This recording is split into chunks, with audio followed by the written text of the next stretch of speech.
Hello my beautiful people, कैसे हैं आप सब लोग। आई होप आप सब लोग बड़े अच्छे से रह रहे होंगे और बड़े ही अच्छे से लाइफ की सभी ज़रूरी चीज़ें कर रहे होंगे। सो इस पावरफुल से नोट पे शुरू करते हैं आज की रीडिंग। आज की रीडिंग रहने वाली है लिब्रा सोल ट्राइब के बारे में, यानी लिब्रा सोल ट्राइब का overall generally collectively 2024 financial year कैसा रहने वाला है। लाइक उनके फाइनेंसेस कैसे रहने वाले हैं, उनका मनी मेकिंग कैसा रहने वाला है, जॉब का करियर का एस्पेक्ट क्या रहने वाला है, स्टडी वाइज कैसा रहने वाला है साल, कॉम्पिटिटिव एग्जाम्स की तैयारी के हिसाब से साल कैसा रहने वाला है। तो ये सारे एस्पेक्ट ना इस फाइनेंशियल ईयर की रीडिंग में देखेंगे।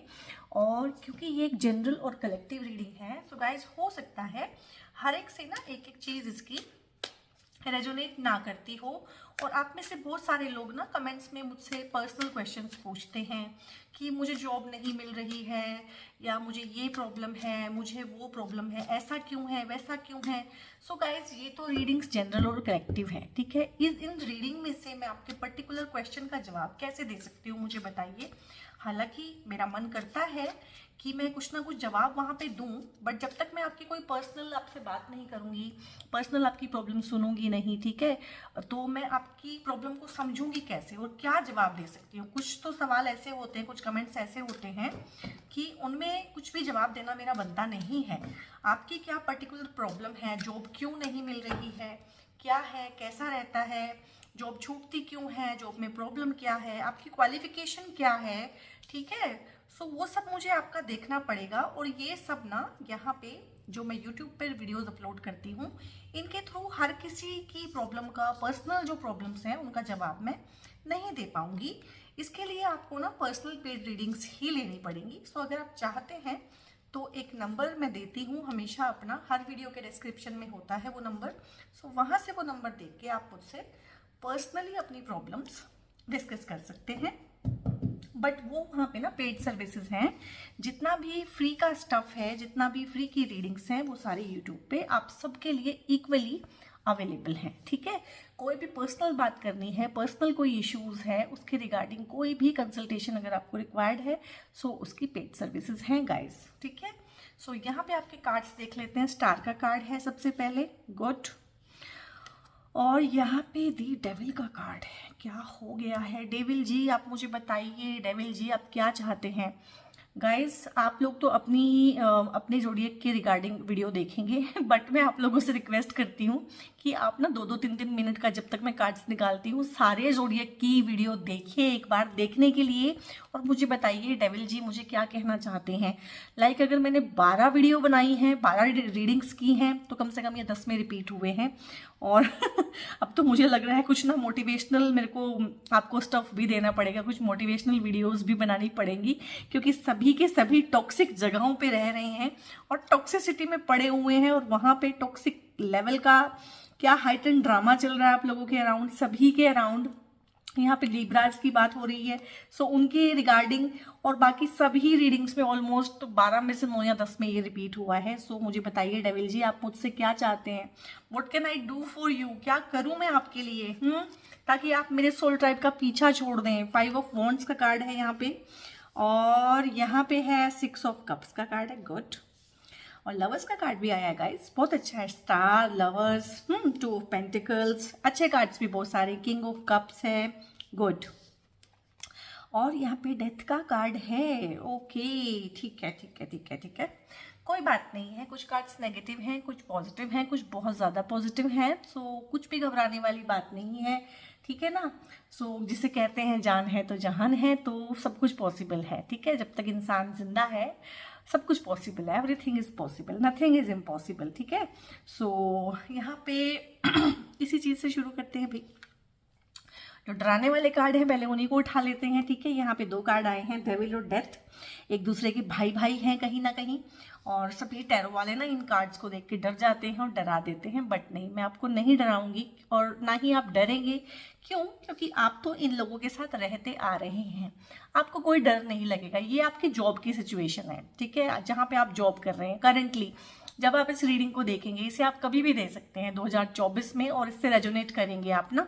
जब भी आप इसे देखेंगे, आप इस तरह की कहीं ना कहीं सिचुएशन में होंगे, किसी के साथ फंसे हुए, कहीं पे स्टक होपलेस, ठीक है, फ्यूचर नहीं दिखता हुआ, ठीक है, और बिल्कुल ही फंसे हुए कि निकलना चाहता हूँ पर निकल नहीं सकता हूँ। किसी के क्लचेस में आप होंगे, किसी ने आपको अच्छे से होल्ड कर रखा होगा, किसी ने आपको अच्छे से सप्रेस किया होगा, ठीक है। ये घरों के अंदर भी माहौल हो सकता है। कुछ लोगों का जो हाउस वाइफ है वो ऐसा फील करती हैं अपने घरों में, कहीं ना कहीं इस तरह का ऑथोरिटेटिव माहौल होता है उनके अराउंड, अथॉरिटी इस तरह की होती है आसपास। और आप लोग जो जॉब में हैं, अपने वर्क प्लेस पे आपकी अथॉरिटी थोड़ी सी टॉक्सिक है भाई। जो भी आपकी अथॉरिटी है, चाहे वो HR मैनेजर हैं, चाहे वो टीम हेड है, चाहे वो टीम मैनेजर है, चाहे वो बॉस हैं, ठीक है, वो जो भी हैं, वो यहाँ पे भाई आपकी जो अथॉरिटी है बहुत टॉक्सिक है। सिस्टम पूरा करप्ट है, सिस्टम में टॉक्सिसिटी है, और बहुत ही क्लच करके, क्लेंस्ड करके, बिल्कुल ही बांध के, जंजीरों से बंधे हुए आप अपने आप को फील करते हैं। जैसा मैं मतलब हर रोज काम पे जाने से पहले आपको लगता होगा कि मैं क्यों जा रहा हूँ, मैं क्यों जा रही हूँ, मतलब आई एम वर्थलेस। अगर मुझे ये जॉब करनी पड़ रही है सो आई एम वर्थलेस, ऐसा ये लोग आपको फील कराते हैं, वर्थलेस।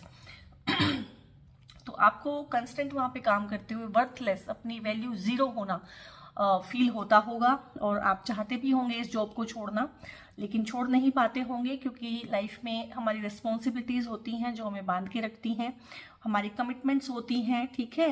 सो जो हमारा रोज़गार है, जो हमारी जॉब है, ऐसा तो नहीं कि हम हर रोज़ चेंज कर सकते हैं, और जॉब मिलना है भी आज के टाइम पे मुश्किल। सो बहुत सारी चीज़ें हैं आपके केस में जिनकी वजह से आप यहाँ पे फंसे हुए हैं, और ज़्यादा दिन फंसे नहीं रहेंगे। आप में से काफ़ी सारे लोग, मोर देन 60% लोग ना, जब इस रीडिंग को देखेंगे तब वो इस जॉब को छोड़ चुके होंगे, और 40% छोड़ने की तैयारी कर रहे होंगे और छोड़ देंगे। और क्या है वहाँ पे, और क्या चीज़ है वहाँ पे एक और गड़बड़ है आपके वर्क प्लेस पे ना। जो अथॉरिटी है वो तो टॉक्सिक है ही है, हो सकता है वो सभी के लिए टॉक्सिक है, लेकिन एक और नेगेटिविटी वहाँ पे है। वहाँ पे है कि अगर 4 लोग एक टीम में है ना, 4 लोग एक केबिन में हैं, तो उनमें ना अच्छे खासे झगड़े चल रहे हैं, बातचीत बंद होना, कांटेक्ट ज़्यादा ना होना, सीधे मुंह बात ना करना, बात का सीधा जवाब ना देना, ठीक है, कोऑपरेट ना करना। बेसिकली अगर मैं इसको लूँ, अच्छे से समझूँ, इसको परसीव करूँ अच्छे से, तो वो है कि कोऑपरेट ना करना, एक दूसरे के साथ कोऑपरेट ना करना, एक दूसरे की चुगलियाँ करना, एक दूसरे की कंप्लेंट्स कर देना, ठीक है। 5 मिनट भी लेट आए हो तो आपकी कंप्लेंट सीधा हायर अथॉरिटी के पास चली जाएगी। आप कहेंगे यार किसने बताया, तो इन्होंने ही बताया। तो इन सब के साथ भी इस तरह का है कि डंडे खींचे हुए हैं कहीं ना कहीं, और लड़ाइयाँ झगड़े, अच्छे खासी बहसबाजियाँ, तू मैं और आर्ग्यूमेंटेशन। तो इस तरह का माहौल है वहाँ पे, अच्छा माहौल नहीं है। और बहुत सारे लोग हैं जो अब्यूजिव लैंग्वेज में भी बात करते हैं, या अच्छी लैंग्वेज यूज़ नहीं करते हैं, फाउल लैंग्वेज यूज़ करते हैं, उस तरह का एस्पेक्ट भी है यहाँ पे। और अच्छा खासे वाला झगड़ा जो होता है ना, मतलब मैंने बोला ना, मैंने परसीव किया है कि आपका मन नहीं करता वहाँ पे जाने का ना। आपको लगता है कि ना तो किसी और के साथ कोई बातचीत अच्छी है, ना कोई दोस्ती है, ना कोई सर्कल अच्छा है, और ना ही अथॉरिटी अच्छी है। कुछ जॉब का इस तरह का है, और ये मेरे ख्याल इस रीडिंग में ही आया है कि जो आपस में है, आपस में भी बहुत ज़्यादा तनातनी है। जो वर्क प्लेस पे बाकी कुलीग्स हैं उनके साथ भी अच्छे से आप ट्यून इन नहीं हो पा रहे हैं, और जेल अप नहीं हो पा रहे हैं, मिंगल नहीं हो पा रहे हैं, अलग ही रहते हैं। और आपको बस ये होता है कि कब ऑफिस बंद हो और कब मैं घर जाऊँ, और अगले दिन काम पे आने से पहले, जैसे कहते हैं ना एक कि बोल दूँ क्या कहते हैं उसको बोलते हैं ना कि नानी मरती है। तो उस तरह का हिसाब होता है आप लोगों का कि काम पे जाने से पहले नानी मरती है, या कि नहीं मैंने नहीं जाना है यार, मैं क्यों जा रहा हूँ या मैं क्यों जा रही हूँ। सो इस तरह का आपका रहता है। सो गाइज ये आपकी सिचुएशन है। I am very sorry to say, अब जैसा है वैसा मुझे बोलना पड़ता है, ये मेरी प्रॉब्लम है, मजबूरी है, जो मर्जी कह लीजिए। अब जैसे कार्ड्स हैं मुझे वैसे ही पढ़ने पड़ेंगे। और अब यहाँ पे ना एक और कार्ड आया है, डेथ का, ट्रांसफॉर्मेशन का। ये सिर्फ आपकी ही रीडिंग में आया है, ये कार्ड किसी और ज़ोडिएक की रीडिंग में अब तक नहीं आया है, और इसका अपना एक सिंबोलिज्म है और इसका अपना एक इम्पोर्टेंस है। अब ये डेथ ना एक्चुअल डेथ नहीं है, डरिएगा मत कि डेथ होने वाली है, मेरी डेथ होने वाली है, किसी की डेथ होने वाली है। नहीं भाई, किसी की डेथ नहीं होने वाली है। ये फिजिकल डेथ के बारे में नहीं है, ये कहीं ना कहीं ईगो डेथ के बारे में है, ठीक है। ईगो, आइडेंटिटी, जो हम समझते हैं ना, मैं ये हूँ, मैं वो हूँ, ठीक है, मैं ऐसा हूँ, मैं वैसा हूँ, मैं परेशान हूँ, मैं खुश हूँ, इस तरह की जो भ्रांत धारणाएं हम अपने बारे में बनाते हैं ना कि मैं ये हूँ, ठीक है। सो ये उस ईगो डेथ के बारे में होता है, जो फालतू का हमने गुबार पाला हुआ है ना अपने अराउंड, फालतू की चीज़ें ग्रैब करके रखी हुई हैं, फालतू की चीज़ों से अपने आप को, फालतू के विचारों से, फालतू की आइडेंटिटीज़ के साथ जो हमने अपने आप को आइडेंटिफाई किया होता है ना, ये उस ईगो की डेथ होती है। और जब सिचुएशन बहुत ज़्यादा होती है ना, इस तरह से बहुत टॉक्सिक माहौल होता है, और आपके केस में थोड़ा ज़्यादा है एस्केलेट हुई हुई सिचुएशन, क्योंकि यहाँ पे मुझे लग रहा है कि आपकी फॉर टाइम बीइंग हो सकता है गाइस, मुझे कमेंट करके बताइएगा, क्योंकि ये मुझे बहुत स्ट्रॉन्ग परसीव हो रहा है कि लिब्रा सोल टाइप की ना वर्क प्लेस पे किसी से भी नहीं बन रही है, ठीक है। खासकर उन लोगों की जिनको ये रीडिंग खींच के इस रीडिंग तक लेके आएगी, चाहे वो जितने मर्जी लोग इसको देखें थ्रू आउट द टाइम, लेकिन मुझे लगता है कि उन पर्टिकुलर लोगों की अपने वर्क प्लेस पे किसी से भी नहीं बन रही है, ना अथॉरिटी से और ना ही टीममेट्स के साथ। बहुत ही खींचा खांची तनातनी वाला माहौल है। एक होता है ना कि ड्रामेटिक सा माहौल होता है कि वहाँ कभी भी कुछ भी हो सकता है, तो उस तरह का है गाइस आप लोगों का। तो जब इस तरह का एक एक्सट्रीम्स हो जाती है ना लाइफ में, एक एक्सट्रीमिटीज में चली जाती है बात की, एक्सट्रीम हो गया अब इससे ज्यादा और क्या होगा, तो फिर कहीं ना कहीं इंटरनल चेंजेस आते हैं इंसान के अंदर। तो आपके अंदर काफी सारे साइकोलॉजिकल गुड चेंजेस, अच्छे पॉजिटिव चेंजेस आएंगे। डेथ का मतलब है ट्रांसफॉर्मेशन, एक इंसान जैसा था उससे कंप्लीटली ट्रांसफॉर्म हो जाए। और एक चीज आप याद रखिएगा, हो सकता है फॉर टाइम बीइंग आपको समझ ना आए और आपको मेरी बात अच्छी भी ना लगे, लेकिन जो सच है वो कड़वा भी हो सकता है और डाइजेशन भी खराब कर सकता है, हमारा हाजमा भी खराब करता है, डाइजेस्ट नहीं होता है इजीली, कड़वा होता है और पैलेटेबल नहीं होता है, ठीक है। तो सच ये है लाइफ में कि ट्रांसफॉर्मेशन जिसे बोलते हैं ना इनर ट्रांसफॉर्मेशन तभी होती है गाइस जब हमारे आसपास सिचुएशन बहुत ज़्यादा नेगेटिव हो जाए। हमारी जब साइकी को हद से ज़्यादा एक्सट्रीम्स में डाल देते हैं ना भगवान कि अब इससे ज़्यादा स्ट्रेच नहीं हो सकती है, तो वहाँ जाके साइकी में ना उस तरह के चेंजेस आते हैं जिनको बोलते हैं ट्रांसफॉर्मेशन। और इस कार्ड को ना हम ट्रांसफॉर्मेशन भी तो लिख सकते थे, हमने इसको डेथ ही क्यों लिखा? और टैरो में इतने साल हो गए हैं, कुछ चेंजेस भी तो हो सकते हैं, कोई इसको ट्रांसफॉर्मेशन भी तो कर सकता था ना। और इस कार्ड को हमने 13 नंबर ही क्यों दिया है? 13 नंबर जिसको हम अशुभ मानते हैं, तो वो इसलिए डेथ बोला है इसको कि जब आप इस सिचुएशन से गुजरेंगे ना, और गुजर रहे हैं और काफी लोग गुजर चुके हैं, और मुझे कमेंट करके बताइएगा मैं सही हूं कि नहीं। जो मैं जनरली कलेक्टिवली पिक कर पा रही हूँ यहाँ से ऐसा है कि जब आप इस सिचुएशन में थे या कुछ लोग इस सिचुएशन में हैं, तो उनको बिल्कुल ना ऐसा ही लग रहा है कि जैसे ना डेथ का होता है ना एक, कि डेथ के टाइम पे आप जितना छटपटाते हैं, परेशान रहते हैं, कुल बुलाते हैं और बहुत बहुत बेचैन रहते हैं और उससे छूट जाना चाहते हैं किसी भी कीमत पे। अगर मौत हमारे सामने आ जाए तो हम हर तरीके से उससे बचने की कोशिश करते हैं, ठीक है, कि मेरा आमना सामना ना हो। तो आप लोगों का भी यही मुझे परसीव हो रहा है कि आप लोग भी ना किसी भी कीमत पे इस जॉब को छोड़ना चाहते हैं, किसी भी कीमत पे इस जॉब में जाना नहीं चाहते। सुबह सुबह आपको ऐसा होता है कि यार मेरे पास कोई ऑप्शन हो तो मैं इस जॉब को अभी छोड़ दूं, मैं यहाँ जा ही क्यों रहा हूँ जहाँ पे इतना नेगेटिव माहौल है। सो ये सारी सिचुएशन कहीं ना कहीं आपको ट्रांसफॉर्म कर रही हैं या कर चुकी हैं। और ट्रांसफॉर्मेशन ना एक ऐसी चीज़ होती है, लाइक जैसे एक स्विच होता है ना बिजली का, आपने दबाया और लाइट जल गई, ठीक है। ट्रांसफॉर्मेशन ऐसा नहीं होता है। ट्रांसफॉर्मेशन ना बहुत सटल चेंजेस होते हैं जो 1 2 3 4 5 6 सालों में जाके आपको पता चलता है कि अच्छा अब इस चीज़ पे मैंने ऐसे रिएक्ट किया, पहले मैं ऐसे अब्रप्टली रिएक्ट किया करता था, पहले मेरे अंदर ये इम्पल्सेस थी, पहले मैं रिएक्ट करता था, ठीक है, और अब मैं आराम से उस पर अपना सोच समझ के डिसीजन लेता हूँ। तो इस तरह के जो चेंजेस होते हैं ना, एक इंसान कंप्लीटली ट्रांसफॉर्म हो जाता है तो उसमें सालों लगते हैं। तो हो सकता है ट्रांसफॉर्मेशन जो अभी चल रही है ना आपके अंदर, इसको परसीव करने में, इसको पकड़ने में आपको काफ़ी टाइम लग जाए, but you are transforming. So इन कार्ड्स को बिगर पिक्चर में अलग तरह से देखा जाता है और छोटी पिक्चर में अलग तरह से देखते हैं। जिस पे बीतती है वो ही जानता है, कहना आसान होता है, जिस पे बीतती है वो ही जानता है। बट आपके लिए गाइज ये ज़रूरी होगा कि इस तरह की सिचुएशन से आपको गुजारा जाए, इसीलिए ये सब हुआ है, क्योंकि हो सकता है कि आपकी ट्रांसफॉर्मेशन रिक्वायर्ड हो आपकी ही बेहतरी के लिए।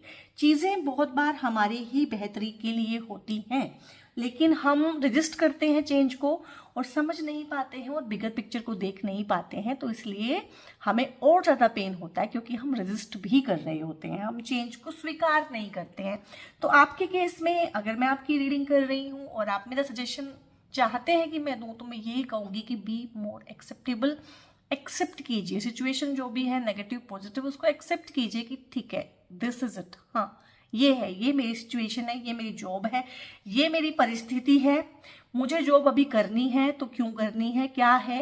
मतलब बहुत नेगेटिव मत रहिए। एक तो सिचुएशन नेगेटिव है, एक आप बहुत नेगेटिव हुए मुझे परसीव हो रहे हैं, क्योंकि आपके कार्ड्स बहुत अच्छे हैं आगे ना। 2024 सारा पड़ा है अभी, सो कुछ नहीं है, जो हुआ सो हुआ, जो पास्ट हुआ सो हुआ।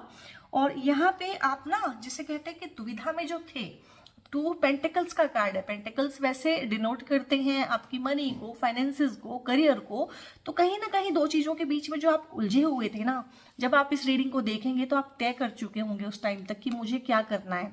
कहीं ना कहीं आप परिवार की जिम्मेदारियों में उलझ के इस जॉब में उलझे हुए हैं, करना नहीं चाहते हैं, लेकिन कहीं ना कहीं आपने कुछ मन बनाया होगा, कोई दूसरी जॉब ढूंढी होगी या कुछ और करने का इरादा आप यहाँ तक कर चुके हैं। और कुछ लोग हैं, कुछ बच्चे हैं जो 18+ बच्चे हैं, जो अब करियर को ऑप्ट करना चाहते हैं कि मेडिकल में जाएं, नॉन मेडिकल में जाएं, ये करें वो करें, इंजीनियर बने, डॉक्टर बने, यहाँ पढ़े या वहाँ पढ़ें। तो वो भी अपने करियर में एक डिसीजन ले चुके होंगे 2024 में बड़े अच्छे से, एक ऐसा डिसीजन जिस पे वो बाद में नहीं पछताएंगे। लाइक उन्हें मेडिकल करना है तो वो मेडिकल करेंगे, लेकिन बाद में उनको पछतावा नहीं होगा कि उन्होंने नॉन मेडिकल क्यों नहीं किया। जिन लोगों को कॉमर्स लेना है वो कॉमर्स लेंगे, लेकिन वो पछताएंगे नहीं कि उन्होंने ह्यूमैनिटीज क्यों नहीं ली है। ठीक है, जिनको भारत में पढ़ना है वो भारत में पढ़ेंगे, बाहर जाने वाले बाहर जाएंगे। लेकिन जो कुछ भी करेगा ना अपने करियर में, जो भी डिसीजन लेगा वो सोच समझ के लेगा, बड़े बैलेंस के साथ लेगा, चीज़ों को बैलेंस करेगा, पेरेंट्स की भी सुनेंगे, खुद का भी सोचेंगे, फ्रेंड्स का भी देखेंगे, सब चीज़ों को ध्यान में रखते हो, अपने फाइनेंसेस को भी देखेंगे। अब हर कोई तो बाहर नहीं पढ़ सकता भाई, लाखों रुपए लगते हैं। ठीक है, तो हर चीज़ को ध्यान में रखते हुए बच्चे डिसाइड करेंगे बड़े अच्छे से कि उनको किस करियर में जाना है, क्या ऑप्ट करना है और किस स्ट्रीम में जाना है, किस तरह की जॉब्स लेनी है। जो फ्रेशर्स हैं, ठीक है, किस तरह की जॉब लेनी है, अपना काम करना है कि जॉब ही करनी है। ठीक है, और कुछ हैं जो कंपटीशन की तैयारी कर रहे हैं, तो वो भी इस चीज़ को समझेंगे कि कंपटीशन टफ है, तो मुझे कितनी मेहनत इसमें देने की ज़रूरत है, कहीं ना कहीं अपनी टेम्पटेशंस को और अपने टाइम को मैनेज करते हुए। क्योंकि बच्चों के साथ यही दिक्कत होती है इस एज में कि टेम्पटेशन भी काफ़ी होती हैं, लव अफेयर भी इसी टाइम पे होते हैं। ठीक है, और दोस्तियाँ और डिस्ट्रैक्शंस और ये सब चीज़ें भी इसी टाइम पे होती है। पार्टी वगैरह का भी क्रेज़ बहुत होता है इस टाइम पे, और थोड़ा सा हॉर्मोन्स के उसमें ज़्यादा रहते हैं बच्चे। ठीक है, उनके हॉर्मोन्स चेंज हो रहे होते हैं और हॉर्मोन्स उन पे काफ़ी हावी रहते हैं उस टाइम पे। इंटेलेक्ट उतना काम नहीं करता है, ठीक है, लॉजिक उतना काम नहीं करता है, इमोशंस ज़्यादा हावी होते हैं, दोस्तों की बात ज़्यादा मानते हैं इस टाइम पे बच्चे, पेरेंट्स की बात उतनी नहीं मानते। लेकिन यहाँ पे जिन बच्चों के रिगार्डिंग मैं बात कर रही हूँ लिब्रा सोल ट्राइब में, वो कहीं ना कहीं इस बैलेंस को मेंटेन करेंगे कि दोस्तों को कितना टाइम देना है, पढ़ाई को कितना टाइम देना है, पेरेंट्स की कितनी माननी है, या किस चीज़ में पेरेंट्स की ही सुननी है और किस चीज़ में दोस्तों की सुननी है। इस चीज़ को वो समझेंगे। ठीक है, तो बहुत सोच समझ के डिसीजन लेंगे, कोई दिक्कत नहीं है। तो आप लोग भी इस टाइम पे जब इस रीडिंग को देख रहे हैं ना, तो आप लोग मन बना चुके हैं और डिसाइड कर चुके हैं और बैलेंस कर चुके हैं। और अगर मैं देखूं तो इसको मैं यहाँ पे देख रही हूँ, फाइनेंशियल बैलेंस भी देख रही हूँ, इमोशनल बैलेंस भी देख रही हूँ, आपके जो मूड स्विंग्स हैं उनका बैलेंस भी देख रही हूँ, कहीं ना कहीं अपनी रियलिटी के साथ समझौता करते हुए। ठीक है ना, कभी तो हम होते हैं नेगेटिव और कभी होते हैं हम पॉजिटिव। ना हमें नेगेटिव होने की ज़रूरत है, ना हमें पॉजिटिव होने की ज़रूरत है, हमें सिर्फ रियलिटी में रहने की ज़रूरत है। जो भी हमारी रियलिटी है, कभी वो नेगेटिव हो सकती है, कभी वो पॉजिटिव हो सकती है। ठीक है, ना तो हम 24 घंटे नेगेटिव रह सकते हैं, ना हम 24 घंटे पॉजिटिव रह सकते हैं। सो इस तरह का आप लोगों ने मन यहाँ पे बना लिया है और कार्ड कितने प्यारे आने शुरू हुए हैं। छोड़ दीजिए सब नेगेटिविटी को, यहाँ पे सब आपने बैलेंस कर लिया है। और उसके बाद कितने प्यारे कार्ड्स हैं, समझ नहीं आ रहा है पहले किसको पढ़ूं। सबसे पहला कार्ड आया था स्टार का, तो सबसे पहला कार्ड है, तो ये कहीं ना कहीं आपकी एनर्जी में है, आपकी साइकी में है बैलेंस। अब यहाँ पे भी बैलेंस है, 2 ठीक है, दो चीजों को यहाँ पे बैलेंस कर रहे हैं, अपने फाइनेंसेस को बैलेंस कर रहे हैं, और यहाँ पे क्या है, अपने इमोशंस को बैलेंस कर रहे हैं, क्योंकि वाटर कहीं ना कहीं डिनोट करता है हमारे इमोशंस को। और ये एंजल भी कहीं ना कहीं, ये जो स्टार वाला कार्ड है, इसके थ्रू वाटर को बैलेंस कर रही है। वाटर बॉडी में से पानी निकाल के यहाँ पे जमीन पे डाल रही है जहाँ पे पानी नहीं है। ठीक है, सो यहाँ पे इसके कलर देखिए कितने प्यारे हैं, स्टार की एनर्जी है, यानी कि एक ऐसे इंसान आप 2024 में बनेंगे अपने लिए हुए फैसलों से कि स्टार की तरह चमकेंगे, तारे की तरह, जिसको हर कोई देख सकता है लेकिन छू नहीं सकता, जिसके बारे में हर कोई बात कर सकता है लेकिन उसको अफोर्ड नहीं कर सकता, उसको फॉलो नहीं कर सकता, उसके लाइफस्टाइल को फॉलो नहीं कर सकता। तो कुछ ना कुछ आप ऐसा करेंगे, कुछ डिसाइड ऐसा करेंगे, कुछ ऑप्शन ऐसा लेंगे, कुछ स्किल ऐसा डेवलप करेंगे अपने करियर में, क्योंकि करियर की रीडिंग है, करियर में आप कुछ ऐसा करेंगे कि स्टार की तरह से चमकेगा सोल ट्राइब। तो जितना मर्जी नेगेटिव एस्पेक्ट पास्ट में और प्रेजेंट में है, और हो सकता है क्योंकि 2024 में ना, क्योंकि ये सैटर्न ईयर है, शनिदेव जी का साल है, तो साल के जो शुरू के 6 महीने होंगे चीज़ें स्लो होंगी, और साल के जो आखिरी के 6 महीने होंगे चीज़ें बहुत फास्ट होंगी। सो उस लिहाज से भी इस रीडिंग को देखिएगा। हो सकता है आप इस रीडिंग को देख रहे हो और आप अभी यहीं पे स्टक हो, तो चीज़ें ड्रामेटिक वे में होंगी, डोंट वरी। ठीक है, अपनी हिम्मत और अपना हौसला आप रखिएगा। और यहाँ पे 6 ऑफ कप्स का भी कार्ड है। अब देखिए, आप लोग अगर अपने करियर में उड़ान भरेंगे, आपके फाइनेंसेस ग्रो करेंगे, तो यहाँ पे आपके जॉब के थ्रू तो आपके फाइनेंसेस ग्रो करेंगे ही करेंगे। कुछ लोगों के केस में, कुछ फॉर्चुनेट लोग हैं, उनके केस में है कि आपको ना, आपके जो बड़े हैं, वो आपके इन लॉज हो सकते हैं, वो आपके पेरेंट्स हो सकते हैं, वो आपके बड़े भाई हो सकते हैं, ठीक है, वो इधर मायके में भी कोई बड़े हो सकते हैं या इधर ससुराल की साइड में कोई बड़े, लेकिन बड़ों से छोटों को ना कुछ मिलेगा। ठीक है, इमोशनल सपोर्ट तो मिलेगा ही मिलेगा, प्यार और सौहार्द तो मिलेगा ही मिलेगा, लेकिन कुछ ऐसा मिलेगा, कुछ ऐसी चीज जो आपने एक्सपेक्ट ना की हो, कोई गिफ्ट मिल सकता है, कोई सरप्राइज मिल सकता है, कुछ रुपया पैसा मिल सकता है, कोई पेरेंटल प्रॉपर्टी मिल सकती है, और आप विजिट करेंगे 2024 में काम के ही रिगार्डिंग अपने नेटिव प्लेस को, जहाँ पे आप 10 साल 20 साल 30 साल से गए ना हो, वहाँ पे आपको बुलाया जाएगा। हो सकता है वहाँ कोई फंक्शन हो सकता है कोई वहाँ पे आपको मिलने के लिए बुलाए, हो सकता है आप काम के थ्रू वहाँ पे जाएं, लेकिन यहाँ पे ना पुराने लोगों के साथ, पुराने दोस्तों के साथ भी इवन रीयूनियन के चांस हैं।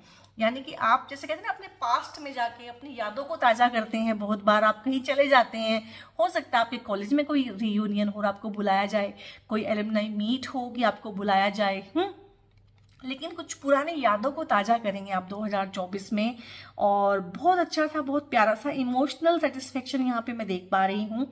और यहाँ पे इमोशंस का डीलिंग्स भी है, लेन देन भी है, यहाँ पे रुपये पैसे का लेन देन भी है, और यहाँ पे कुछ लोगों के लीगल इश्यूज अगर चल रहे हैं, कुछ फाइनेंशियल इश्यूज चल रहे हैं, कुछ रुपये पैसे को लेके या किसी ऐसे एसेट्स को लेके, अगर कोई लीगल इश्यूज हैं, कोर्ट केसेस हैं, या लीगल इश्यूज और कोर्ट केसेस भी नहीं है लेकिन आपस में बंटवारा अच्छे से नहीं हो पा रहा है, तो बड़ों की सूझबूझ के साथ यहाँ पे वो बंटवारा भी बहुत अच्छे से 2024 में होते हुए मैं देख पा रही हूँ। और यहाँ पे भाई किंग ऑफ कप्स भी है, और यहाँ पे लवर्स का कार्ड भी है। किंग ऑफ कप्स जो होता है ना, ये अगेन जो आता है इमोशंस में आता है, लेकिन आपकी करियर की रीडिंग में आया है। सो यहाँ पे आप ऐसा काम करेंगे गाइस कि आपको ना इमोशनल सपोर्ट भी मिलेगा आपके आसपास के लोगों से, और ये इमोशनल सपोर्ट आपकी नई जॉब में आपके जो बॉस हैं वहाँ से मिल सकता है, और वाहवाही मिलना, और एक कंधे पे हाथ रख के हम मतलब कमर थपथपाने वाला होता है ना कहीं सैलरी तो एक अलग चीज़ है, लेकिन तारीफ मिलना, अटेंशन मिलना, अप्रिसिएशन मिलना, घर में बड़े बुजुर्गों का संग साथ और आशीर्वाद मिलना, मैंने इस कार्ड के थ्रू भी बताया है। सपोर्ट मिलेगा, इमोशनल सपोर्ट रहेगा, इमोशनली फुलफिल्ड फील करेंगे। ठीक है, बहुत अच्छे से आपकी जो पुरानी जॉब थी, आप उसको सोच के कभी कभी हैरान भी होंगे, और आप ये भी देखेंगे कि उस जॉब ने आपको मजबूत बनाया था लाइफ में किसी भी सिचुएशन के साथ 2-5 होने के लिए। ये भी आप फील करेंगे 2024 के आखिर तक। सो यहाँ पे एक राजा की तरह, जैसे एक राजा फील करता है अपने मन में, इनसिक्योर फील नहीं करता है, ठीक है, छोटा फील नहीं करता है, बड़ा रुतबा जिसका होता है। स्टार की एनर्जी में तो आप लोग पहले से ही हैं, ठीक है, और बहुत अच्छा एक राजा के जैसा एक रुतबा। अब राजा होने के लिए राजा होना जरूरी नहीं है, राजा होने के लिए राजा फील करना जरूरी है। तो आप ना एक राजा की तरह फील करेंगे अंदर से, मतलब दिल बड़ा रहेगा आपका, आपके पास अपने लिए काफी होगा, ठीक है, मैं नहीं कहती हूँ आपके पास करोड़ों अरबों रुपए होंगे, मैं कहूंगी आपकी जरूरत का सब सामान आपके पास होगा, जितनी आपकी जरूरत है वो सब पूरी हो जाएगी बड़े आराम से। और राजा होने के लिए और क्या चाहिए होता है भाई, तो यही तो है। और यहाँ पे ये प्यारा सा कार्ड मैंने छोड़ा था, this is Trump card for your reading. और यहाँ पे ये कार्ड है लवर्स का कार्ड है, ठीक है, ये 6 नंबर कार्ड्स होता है, वीनस का कार्ड होता है। और वीनस जी यहाँ पे ना आपको ब्लेसिंग्स दे रहे हैं, बड़ों की ब्लेसिंग्स भी दे रहे हैं आपको, स्टार की एनर्जी दे रहे हैं आपको, बैलेंस दे रहे हैं आपको, इमोशनल इंटेलिजेंस दे रहे हैं आपको। और ये इमोशनल इंटेलिजेंस आप माने या ना माने, आपको इन लोगों ने ही सिखाई है। आप स्ट्रॉन्ग बाउंड्रीज बनाना सीखेंगे अपने इमोशंस में ना, हर किसी को एक्सेस नहीं देंगे अपनी लाइफ में, ठीक है। और यहाँ पे ये कार्ड जो है सिर्फ लवर्स का ही नहीं होता है, पार्टनरशिप्स, गुड फ्रेंडशिप, क्योंकि मैंने बोला है कि आप ना कोई रीयूनियन करेंगे पुराने दोस्तों के साथ, पुराने लोगों के साथ, और चड्डी फ्रेंड्स जो होते हैं बिल्कुल बचपन के, हो सकता है उनसे मिलें और दोबारा से रिकिंडल हो कोई रिलेशनशिप, कोई फ्रेंडशिप। और कुछ लोग होते हैं जो लाइफ में छूट जाते हैं, विदाउट एनी रीजन छूट जाते हैं, बहुत अच्छी फ्रेंडशिप होती है और उसके बाद फिर हम अपने अपनी लाइफ में मशरूफ हो जाते हैं, बिजी हो जाते हैं, तो वो चीज़ें छूट जाती हैं। तो कहीं ना कहीं दोबारा से कॉन्टैक्ट स्टैब्लिश करेंगे। और बहुत लोगों के यहाँ पे ना फाइनेंसेस अच्छे होने के बाद उनकी शादियाँ होंगी जो कि रुकी हुई थी।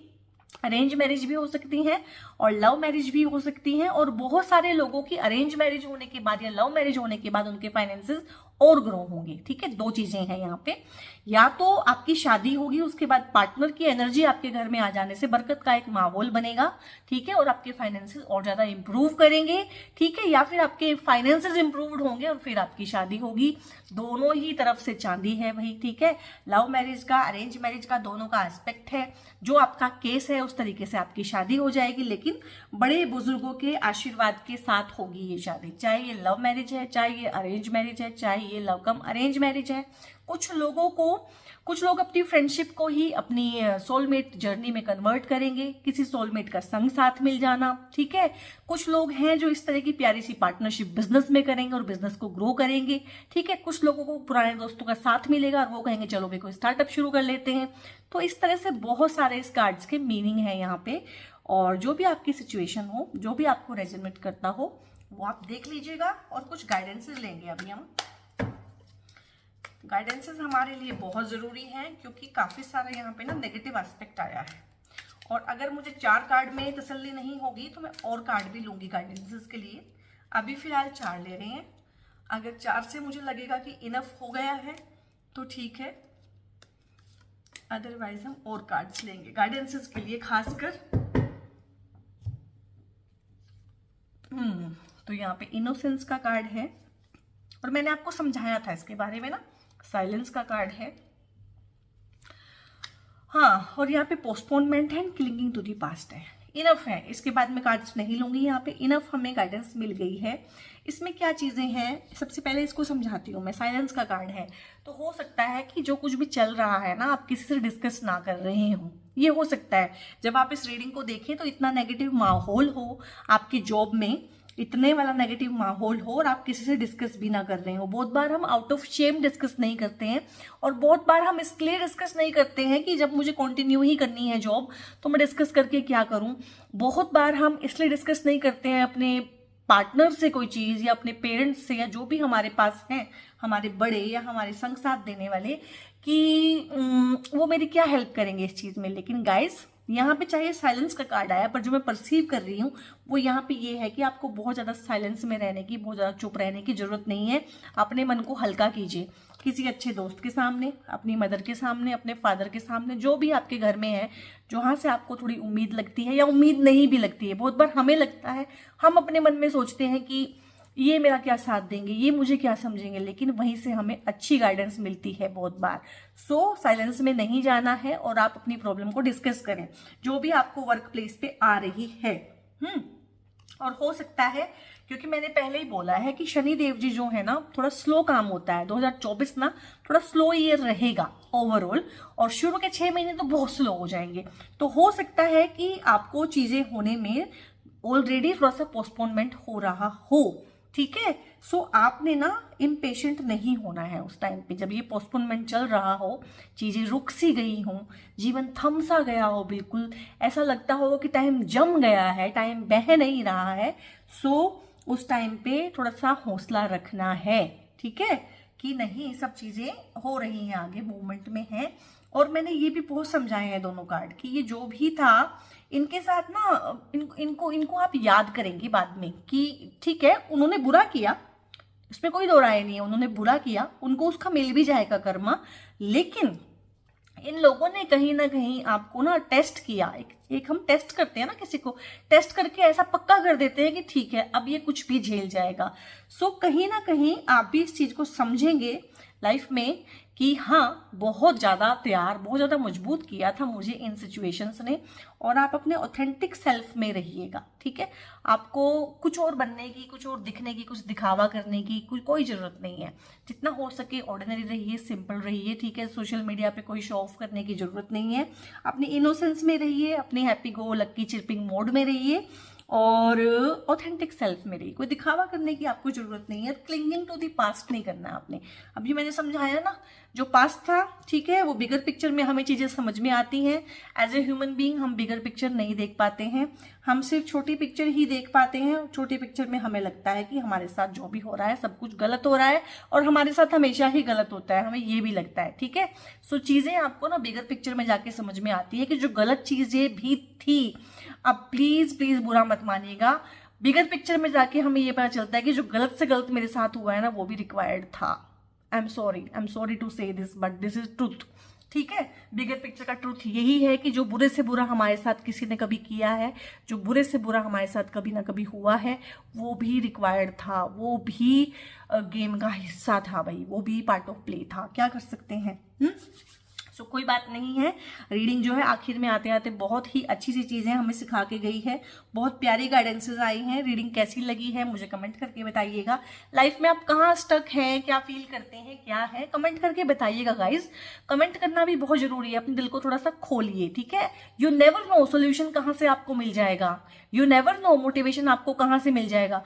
बहुत बार आपके कमेंट पे कोई कमेंट कर देता है, वहां से मोटिवेशन मिल जाता है। सो ये तो आप सोचिए ही मत कि ये क्यों और ऐसे क्यों, ठीक है। रीडिंग पसंद आई है, मेरी बातें पसंद आई हैं तो इसको रीडिंग को लाइक कीजिएगा, बेल आइकन को प्रेस कर सकते हैं आप अगर आप कोई भी वीडियो मिस नहीं करना चाहते हैं, और सब्सक्राइब कीजिएगा चैनल को बहुत बहुत जरूर से। आपकी सपोर्ट की हमें जरूरत है, ठीक है। हमारा नया चैनल है, we also want to grow, ठीक है। और अगर आप कोई है जो चाहते हैं मेरे से पर्सनल रीडिंग, जिसके रिगार्डिंग शुरू में भी बात हुई है, पर्सनली बात करना चाहते हैं, पर्सनली कोई एजेंडा है, डिस्कस करना चाहते हैं, कंसल्टेशन चाहते हैं, तो उसके लिए गाइस पेड रीडिंग्स है मेरी। तो आप एक नंबर है उस पर व्हाट्सएप करके फर्दर इन्फॉर्मेशन ले सकते हैं पेड रीडिंग के regarding. So God bless you all.